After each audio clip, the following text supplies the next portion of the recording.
This is the Detroit Sports Podcast Network. Oh my God!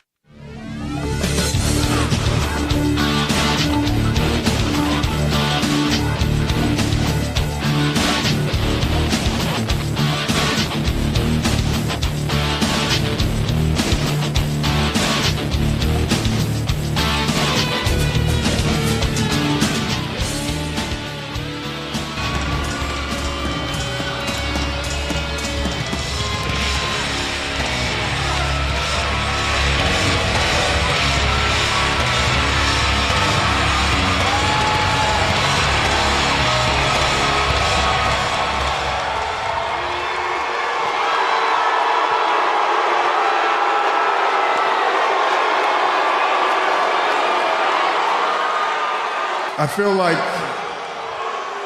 feel like I owe everybody an apology. For months, maybe even a full year, I've come out here and spoke as Roman Reigns, and I said a lot of things. You know, I said that I'd be here every single week. I said I'd be a fighting champion. I said I was going to be consistent, and I said I was going to be a workhorse, but that's all lies.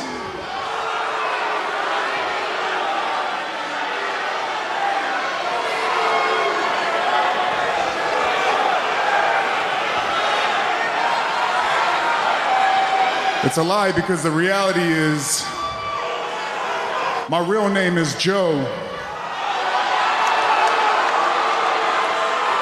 And I've been living with leukemia for 11 years.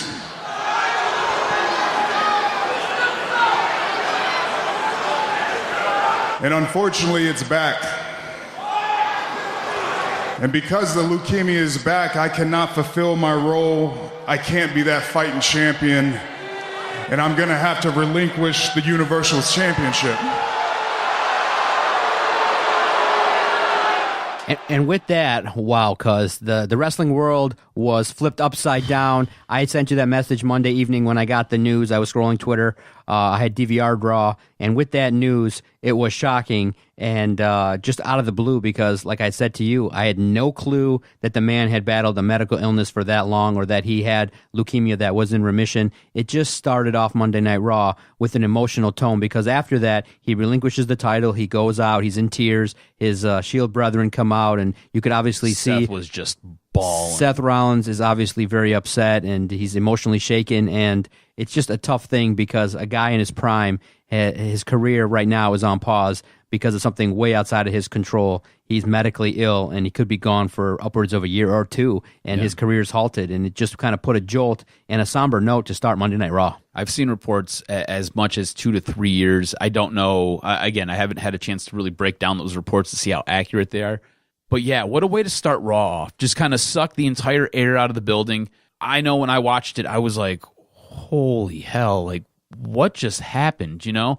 The one thing I will say, I liked Roman Reigns coming out in his regular outfit, like him just looking like a person, no tactical vest, just looking like a dude. When Roman Reigns beats this, and I say when, not if, but when he beats this and he comes back, because I do believe he will be back, I think he should come back as just Joe. Just Joe. Just be Joe. No more Roman Reigns. Get done with Roman Reigns. The thing is, and the one thing I loved about the WWE Universe is when all that was going on, there wasn't a ton of booing him. Like, they got it. Like, they understood what he was out there doing, what he was telling them. Like, I've got to go away. I'm sick. I'm not well. I might die. They respected him enough to put their feelings for the Roman Reigns character because everybody hates the Roman Reigns character, right? He's the guy that everybody gets fed to. He's the guy that that basically has to be propped up. I mean, WWE did everything in their power to get that belt off of Brock Lesnar and get it onto Roman Reigns and try to get Roman over with the fans. It never really worked. Roman comes out here as just Joe Ananoe. I totally messed up his last name. And in one moment, his one moment of vulnerability, just kind of letting you in on what he's going through, what he's living through, I think he had more of a connection with the WWE Universe than he ever has as Roman Reigns. Yeah, I think that that's something that is beyond wrestling. Obviously, his health, the fact that you now realize, wow, what did it take for that man to overcome all his medical hurdles to get to where he was, and then to have it happen like this is just unbelievable, because there were whispers that he had missed, a couple house shows over the weekend. Something was up because he was scheduled to be there, and then he opens the show, and then immediately, right when he said it, it kind of sent the shockwave as everybody realized, he's talking about, this is real, this is serious, and he had to relinquish it, and now the WWE is forced to kind of rewrite everything, and you have to still put on a show, especially when you bring everybody down. And it was just a situation in which you go, wow, that's what that's the connection that the WWE has with their audience, is that when stuff happens, they're going to go out there and address the universe and say, look, this is what we need. This is what's going to happen. And the outpouring of support has been great. He came out on his Twitter page and afterward and said, look, this is really overwhelming for me, and I'm grateful for the support. And I do agree. I think that if he's fought it before, he'll fight it again, and he's going to have the support of the fans, all the people in WWE, and he'll come back and handle his business. And like I said, he's relatively young. He's got an opportunity, hopefully, to beat this, get himself well, and come back and maybe rewrite history and come back in a different format. Because when he does come back, it's going to be a monstrous ovation. He'll be babyface forever. And now the WWE still had a task to put on a Monday Night Raw and bring everybody up. And then I think the moment that everybody kind of was like, whoa, was when Paul Heyman came out. That promo that he cut kind of put everything back in perspective, because now we all know it's going to be Brock Lesnar versus Braun Strowman. And the promo that he cut, I thought, was just the right thing to do in terms of, getting everybody back in gear and talking about where things need to go. I thought the Paul Heyman promo, like you said, really helped center what was a show that kind of felt somber. Yeah, it felt secondary. And this is the Doc and Jock Wrestling Podcast, episode 53. It's touching on Monday Night Raw right now, and the reaction and all the fallout after what happened with Roman Reigns. I think Paul Heyman was him coming back out, because there was a match. I think there was 2 matches in between Paul Heyman coming out and what happened with Roman Reigns. It seemed to get the show back on track, because it just kind of felt like guys were out there just kind of going through moves. It felt unnecessary. It was weird. But Paul Heyman comes out, cuts a great promo, basically saying that, hey, Brock Lesnar is going to be your new WWE Universal Champion. He's going to take out Braun Strowman at Crown Jewel. And Braun comes out to rebuff all of this, which is awesome. Have you noticed that Braun has now switched back to being kind of a face? They did it quickly. A little bit. They're like, all right, we need a face, so let's make it Braun Strowman. Yeah, so Braun is now your face. Brock is still your heel. They're going to be facing off at Crown Jewel. As Braun comes down to sit there and call out Paul Heyman, he turns around and then takes a heel kick, the Claymore, from Drew McIntyre. And it was a massive Claymore. Like, I thought Braun legitimately got hurt on it. Like, when he got kicked, like, it looked like he ate all of that boot. So I think, myself, going forward, with the way that they're kind of doing things, because you have to now remember, everything was kind of built around Roman Reigns. He was your centerpiece. And this is the way WWE does things. You probably are thinking that they had to rewrite probably 6 months to a year of stuff. Yes. Everything was planned up to WrestleMania. It's now all out the window. So now you've got to kind of adjust and kind of go forward here. So it's going to be interesting to see how they handle that and how they tackle that. But with doing that, do you think it would be smart for them to build around a guy like Braun Strowman and Drew McIntyre? Because the way WWE puts their shows together, they start with the head guy, the number one guy. Whoever they feel is the most deserving of the Universal Championship, that's their dude. And then after that, it kind of branches off. All right, so who's going to contend for it? And then who's going to be our secondary champion, and who's going to contend for that? And then we've got all these guys for filler, and then we'll just kind of write stuff for them as we go along. But generally, when they plan everything out, it's who's our champion, who's going to be our champion at WrestleMania, and it all starts at WrestleMania, and then it moves forward from there. Who's going to be our Intercontinental Champion, and then it moves from there. Who's going to be our Raw Tag Team Champion, and then it moves from there. And that's how they do their belts. Who's going to be our Women's Champion? It moves from there. That's how they do all of their planning. So now that your number one guy, the guy who you have been building towards getting the belt on for what seems like an eternity, now has to step away to go handle real life business, would it be in their best interest? Because Braun is over. Braun is super over. Drew McIntyre, we come on this podcast every single week. We like Drew. We wax poetic about this guy. He's got the look. He's got the build. He can deliver a promo. He's good in ring. I mean, He's a 5-tool player, and I just named 4 of them. I think that you're absolutely right, and you're spot on. Braun Strowman should be the champion, and so with that, probably they'll give it to Brock, and then have that, and then have another 6 months for Braun to get the belt at WrestleMania, right? If they want to go that route. But I think I hope not. The marks should definitely, and the fans should want Braun Strowman to win because he'll be a defending champion, and he'll be a guy that you can have a lot of good feuds with, whether it be with Drew McIntyre, Dolph Ziggler, Seth Rollins. You bring anybody over if anything changes. I think Braun Strowman now is the next guy in line. He's waited long enough. He's had to suffer and endure losses to Brock Lesnar and others. I think he's the guy now in charge, and he's the new guy. He's a new man on top, and you can definitely create a lot of good storylines around Braun Strowman. He should, if there is a Crown Jewel event, and you'll definitely address it later on in this podcast, that if they do give him the mantle, he'll hold it fine. I think he can sell tickets. He can put asses in seats. Yes. He again, Braun Strowman himself, he's got the look. He's over. He can deliver a promo. Like, for a big guy, usually big guys are uncomfortable when they've got to hold a microphone in their hand. No, Big Show had to learn how to do it, and he does it pretty well now. Braun Strowman, they basically pulled him out of everything that was going on with Bray Wyatt and the Wyatt family, and they're like, here, go. We're just going to fast-track you. They fast-tracked him, and he picked it all up, and he's done a great job with it. I think you're right. He needs to be the next champion. And you need to build a feud around him and McIntyre going back and forth with each other fighting. And McIntyre at some point needs to get the championship from Strowman. Strowman at some point needs to get the championship back from him. I don't need to see it like they did with Charlotte and Sasha Banks, where it was like every Monday they were flipping the belts around, but like prolonged, long-term storylines that get you invested and involved. Moving on. More people kind of to flipping sides here. Elias ends up beating Apollo Crews in what kind of felt like a whatever match. This is what it was. This leads to an encore performance by Elias at the very top of the ramp when we return from the commercial break. Elias is interrupted yet again, but this time by Baron Corbin, who basically tells him, get off the stage. You've got to go to the back. We have other things to do. So Baron's throwing his weight around, kicks Elias off. Elias goes to the back, comes back out, and then takes out Corbin with his guitar. At this point, Elias is now a full-blown face. Do you like this for Elias? Does this work for his character? And does this help them maybe elevate him? Because it seems like forever, Elias has done a good job getting over with the fans.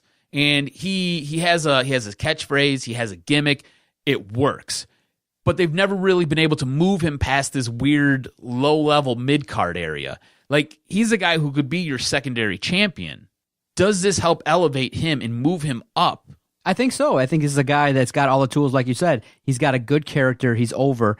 I like the fact that you played it up with Apollo Crews, who comes in the ring and says, look, I've been passed over. I've been waiting for a year, and he cuts a good promo, and now you have a feud that you can get into, and a feud that kind of started in NXT that can now carry over into the big brand. So I like Elias. I think that he's now should start to move into that Intercontinental title picture, start to have bigger matches, bigger feuds, and continue to evolve as his character gets a little bit more over. I think that's a perfect character to get over because a guy that sings is entertaining. What's not to like about Elias? Everything he does is pretty good. He's definitely got the look of a guy that you can maybe now start to move up the ladder. He definitely should be a title contender around the time of the Royal Rumble. Then we have Ronda Rousey and Nikki Bella. They go to sign their contract for Evolution, which WWE, we're going to talk about Evolution later on when we talk about Smackdown. They've done a piss-poor job with it.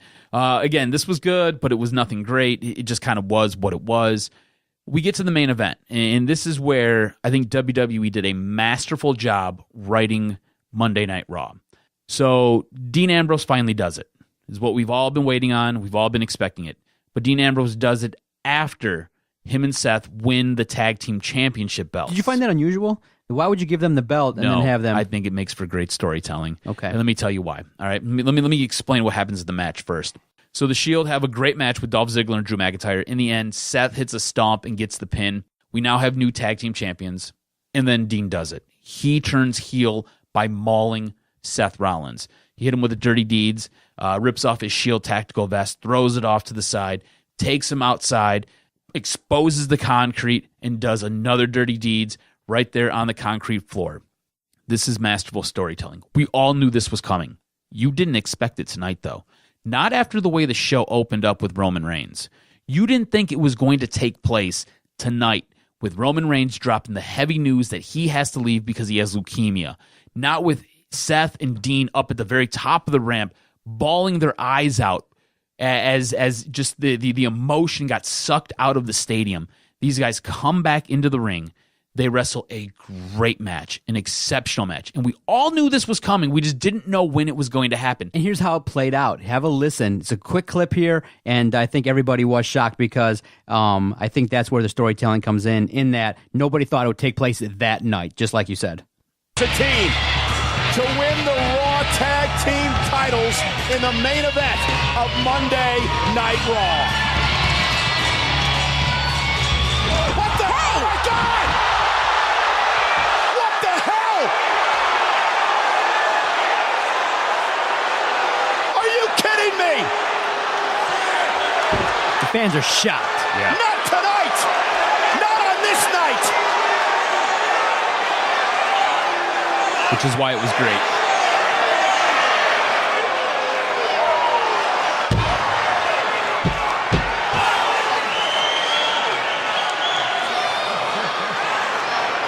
The fans are sitting there and they're shocked that they actually had him and decided to pull it off. Yeah, and that's what made this so good. And we really have no rhyme or reason why he's done it. Nobody knows why he turned heel on him, on Seth. Why did he? And this has been brewing now for a couple weeks. Like there's been some tension there, and I even think during the event, like Seth is pleading with him, we can work past our differences. Whatever it is, whatever I did, we can work past it. As Dean is just annihilating him with rights and lefts, and then drags him outside to just finish him off. He ends up leaving through the crowd, and you can hear the crowd, the camera microphones pick it up. He leaves through the crowd, and the crowd is just asking why. Mm-hmm. Why, Dean? Why? Why would you do this? Why tonight? You know, of all the nights, why would you do it tonight? Because you didn't see it coming. You didn't know. And what WWE is doing here, they had plans for Dean Ambrose to turn on Seth Rollins back at WrestleMania 34. Dean got hurt. Remember, he had his tricep injury, and it sidelined him for, I want to say, like 6, maybe 9 months. Sidelined him for quite a while because it ended up, he ended up getting infected, and he had a huge setback with it. And he comes back, and they're like, all right, well, what are we going to do? They jump right back into it. Like, he came back at just the right time to help Seth Rollins out, and now this was the exact right time for Dean to turn on Seth. It's going to be interesting to see what happens here going forward, but this was the right time to do it because you didn't see it coming. You didn't expect it. I thought Raw was put together masterfully, especially with them being thrown a curveball like, hey, our champion has to go take 2, maybe 3 years off because he's got leukemia. He needs chemo. This is real life. This is dangerous. Oh my God, what do we do? They did a great job putting on Raw. The Shield has to take a break, and I think now you can just put it to rest. Yeah. I think it's perfect time to put it to rest. This whole stop and start thing with the Shield has been, it sucked. Like, let's just be honest, guys. It's been horrible, and it's just due to injuries. You know, you end up having Roman Reigns gets hurt, gets injured, not feeling well, gets a little bit sick. Next thing you know, Dean tears his tricep tendon. That sucks. So he's out forever. Seth is there just kind of bouncing around like, hey, I'm just going to win an Intercontinental Championship. Don't worry about me. Oh, hey, Roman, you're back. Cool. Let's put the Universal Championship on you. Oh, wait, hold on. Dean's back. Okay, no, wait. Hey, now Roman's got leukemia. What are we doing here? Like, what are we doing? Like, how many stop and starts can we go through? You're right. It's time to put it to rest. I thought they did a really good job with Raw. Excellent writing on Raw, and definitely when you have the swerve and you do it at that night, it's definitely something now where we're going to see who are these guys. Now we're going to see now we're going to get a chance to evaluate how are they going to utilize Dean Ambrose as this heel character. I can't wait to see it. Yeah, it's going to be awesome. Let's transition over to SmackDown. So we open with the New Day. They cut a very short promo. This is just how you like it. Short promo, to the point. Next thing you know, the Bar and Big Show come out, and we've got a match. What'd you think of this? Was it good for you? Did you like it? Now, when we were talking pre-show, you said you liked what took place on SmackDown more than what you liked on Raw. So was this one of those matches that really helped put SmackDown over for you? Exactly. I thought it was back and forth action. Everybody looked good. Everybody got their stuff in. And anytime you put these guys together, they tell a good story, even though the good thing is sometimes we talk about feuds where they keep having these matches, kind of like Finn Balor and Baron Corbin, where every time they do it, you're just like, again? And you're just like, no, I don't want to see this anymore. But this situation with the introduction of the Big Show adds intrigue. I like how the match played out. I like the wrestling. I like the storytelling. It's just something that was different. And like you said, a match to start off SmackDown was awesome, and I thought everybody did their part, and I enjoyed the match thoroughly. You've got 6 guys in the ring who all do something a little bit different. Yes. But they do it to the highest level. The one thing you can say about the Big Show, for a big guy, he can get around the ring, and he moves with a fluidity, and he's got a style, and he's got a way about him when he's in the ring. It's awesome. So he's not one of those big guys that just kind of lumbers around in there. No. He's an athletic dude. On top of that, Cesaro and Sheamus are some of the best in the business, as well as everybody in the New Day. So good match, very good match, and you would expect nothing less. These guys are set to face each other at Crown Jewel now. It's going to be an ongoing story. Something else that's an ongoing story. AJ Styles and Daniel Bryan end up losing again for the second week in a row Right. to the Usos in what was a pretty good match. I was not really invested in this. Yeah, because I'm not sure about you, but I was not really invested. No, because the same thing like we said last time. It's like, come on, you're using tag team wrestling to set up a feud. It's fine, but I don't like a match that we already saw. See it again. It's like, okay, whatever. We then get Rey Mysterio in a match, taking on The Miz. Miz brings him down from Miz TV and basically verbally assaults him. I thought this was an awesome match. I don't know what the storyline is here, and it seems like they're trying to work it into what's going to take place at Crown Jewel. Again, everything is for Crown Jewel right now. It looks like who's going to be the best in the world. They're fighting each other for the World Cup. I thought it was a really good match. So I thought it was interesting. I think both these guys work well in the ring together. I think Miz does a really good job on the microphone. You know that. I think Rey Mysterio, he's a ring general. The guy can move. And The Miz can play off of just about anybody. I thought this was an outstanding match. I just don't know where the storyline is going to take us. Yeah, exactly. And that's what I think everybody's going to be curious to see is now that you got this Rey Mysterio character, where does it go? What does he do? Is he a guy that now is a place setter on SmackDown where guys like maybe The Miz can get some rub off of him and get over? I do think that I do think that's partly what he's there to do. Maybe he gets one more run with the United States title and things like that, but I do think that his job will be more of a locker room leader, a guy that's a professional, and somebody that can put some of these younger guys over. And I think The Miz is perfect. I think maybe the way you do it is you have The Miz now, like I said, continue to, talk smack on Rey Mysterio. Maybe you have an extended feud, and you just, the next guy up for The Miz before he takes off. We end up transitioning into a SmackDown Women's Battle Royal. Again, this is a setup for Evolution. WWE has dropped the ball on Evolution. This was supposed to be a big event. This was supposed to be essentially their makeup for what took place at the greatest Royal Rumble, because the women couldn't go because, hey, Saudi Arabia's got a whole bunch of weird rules and a whole bunch of cultural differences. So Evolution was supposed to be a big deal. It really has felt like a back burner. Yeah, like a glorified house show. Yeah, Crown Jewel gets so much pub. Like I said, everything that we're talking about is for Crown Jewel. How much stuff do you hear me talking about for Evolution? Not a whole lot. Why? Because it's a back burner. It just they've done a bad job promoting this. Do you realize it's this weekend? Evolution is this weekend. Like, is it really? Yeah. They've done such a bad, piss-poor job of promoting this. If you had not told me that, I would have thought it was at the end of next month. Exactly. Yeah, exactly. It's this Sunday. Wow. They've just done an awful job with promoting Evolution. It's not even appointment viewing. I No. probably will just catch the recap. I mean, and honestly, you're going to have... It looks like you might have some good matches. Again, the Alexa Bliss, Mickie James, Trish Stratus, Lita match, that should be a good match because all those women can work. They all do a really good job. I'm not really as into the Ronda Rousey Nikki Bella match because I don't care to see Nikki Bella wrestle. Do you know what I'm saying?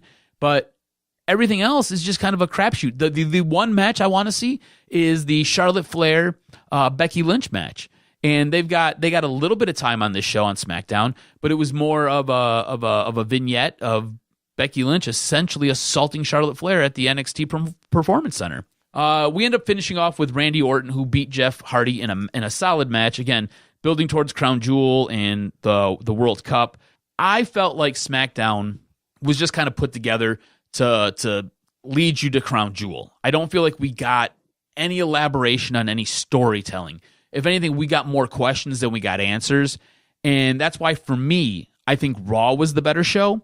I think Raw, you had high emotion, and then the air got sucked out of it, and then you had high emotion at the very end. I think the things that happened with the Shield sandwiched everything else that took place. I thought it was, again, good storytelling, because what you're seeing now is you have Roman Reigns leaving a massive void on Raw. You now will have the ascension of hopefully two guys in Drew McIntyre and Braun Strowman kind of ascending to that throne. You've got Dean Ambrose and Seth Rollins in an interesting story that we didn't think we were going to see this early. I thought there was a lot there. I thought it was well done. SmackDown, to me, felt almost like an afterthought. Yeah, kind of on the backdrop of that, I could agree with you. I felt like the wrestling and the potential storylines that could kick off, I feel like we're just getting now the initial planting of the seeds on SmackDown. Whereas, on Raw, you now saw, wow, without a major champion, now you got to see the evolution of what's going to happen. So I do think that to say which show was better, Raw was more impactful. Whereas SmackDown, if you had those 2 hours to watch quality wrestling, you saw those guys deliver. I mean, anytime AJ Styles walks in a ring, even if he is tagging with somebody that you're not a fan of, you go, wow. And you still got quality tag team wrestling. You got, to see some guys that are really willing to put forth some great performances. Randy Orton, anytime he's in a match, you go, wow, that guy can still be a top heel or a top face. And so I do think that, yes, Raw was more impactful and a little bit more exciting in terms of now more questions. Whereas SmackDown has been doing its job. They delivered a quality show. But I think you missed the best moment, I think, of the week was probably a little bit more on SmackDown, where you got Shane McMahon in the ring. It was good. That was a great moment. And you had the fans because, for this Crown Jewel event, they're crowning the world champ. So obviously he kept saying, Shane McMahon's in the ring, and he's saying, who's the best in the world? And all of a sudden the crowd starts, CM Punk, CM Punk. And then he actually had to address it, and he's like, I don't think he's in the tournament. And so it's kind of funny in that he does a really good job playing off the crowd. And it got over, and it was really good way, one of the best ways, I think, of handling a CM Punk chant, because he is one of those guys who never seems frazzled. Like you could throw him a curveball, he's just going to roll with it. I'll just ask you the question. What percentage chance do you ever see CM Punk in a WWE ring? Is it 0? I just want to see. It's I think 0.1%. I think that's the last mark out moment where we'd all drop our shit. Would be if CM Punk, just his music plays, even if you teased it, I think would blow up an arena. If Triple H apologizes to CM Punk and says, "I'm sorry for whatever I did to you," and mean it, not just say it, but mean it. Time should really heal that. It should, but it won't, because CM Punk's dollar a bills, different y'all. dude. Dollar bills, y'all. CM Punk is taking his best friend to court. Because his best friend showed up at a Raw event to see some of his friends. Yeah. What? Dollar bills, y'all. They CM gotta Punk make it is happen. a weird dude, man. Nobody gets chanted for 5 years after they stepped in a ring. Come on now. They got to make it happen. So good. Yeah. All right, so I guess we'll split the point then? Exactly. Okay. I think they both earned something with what they did. So Raw is still trailing SmackDown now 26-32. Before we do Jock's weekly news and notes, I'm looking forward to that. What do you think if you got 10 minutes, you didn't get a chance to watch both shows, and you're trying to sneak off from work and watch some quick wrestling? What was the best match in your opinion? If I'm sneaking off from work, I'm not watching wrestling. Probably some chicks going, bow, chicka, bow, bow. I'm watching the Dean Ambrose, Seth Rollins, Drew McIntyre, Dolph Ziggler match. Main event of Raw, match of the week. It just set everything up, and like I said, it was the cold bucket of water that we needed, it snapped you back to reality, oh shit, there really is a show still kind of going on. Paul Heyman did a good job with it, but this drove the point home. It was awesome. I thought it was good. I thought it was well timed. Would you like some news and notes? Hit me with the news and notes. I'm looking forward to it. All right, so Ric Flair and Charlotte Flair are apparently being sued. Charlotte's ex-husband is suing them both for defamation. He's suing them for $5 million due to the way he was portrayed in a book called Second Nature. This book's about Ric Flair and Charlotte Flair. In the lawsuit, WWE is also included in it. So, WWE released a statement. They got their lawyers involved. I don't know what's going to happen here. It's going to be interesting. Her ex-husband, name escapes me at the moment, but her ex-husband says that he has some dash cam video of her using some inappropriate language to describe African-American people, as well as he has some proof of the things that she said about him being completely inaccurate and false. She basically said that he couldn't, that he was sterile, couldn't have kids. Well, the dude's got 3 kids. So I don't know how this was written, how this was published. Not sure. John Cena and Daniel Bryan. So these are two powerhouses in WWE. These are two dudes who can basically put their foot down and say, guess what? We're not doing that. These guys have said, guess what? We're not going to Crown Jewel. Oh, boy. We're not going over to Saudi Arabia, not with everything that's going on. We're uncomfortable. We don't want to do it. Especially with Daniel Bryan, too. John Cena hasn't been on TV. Daniel Bryan's in the marquee match, which is, hey, Daniel Bryan versus AJ Styles for the title. Yep. So it's a big match. Huge match. And he says, I'm not going. Like, whatever you want, I'm not going. Which leads us to WWE and their handling of Crown Jewel. WWE at this moment sounds really unsure on what they're going to do at Crown Jewel. They may hold the event here in America. They may postpone the event in Saudi Arabia. They may still go to Saudi Arabia. Nobody really knows what WWE is going to do. I don't think WWE knows what they're going to do. Now, the thought process is if we hold the event here in America, then John Cena will show up, Daniel Bryan will show up. The show can kind of go on as planned. But you're going to have to find an area to hold it now because this is going to be really impromptu.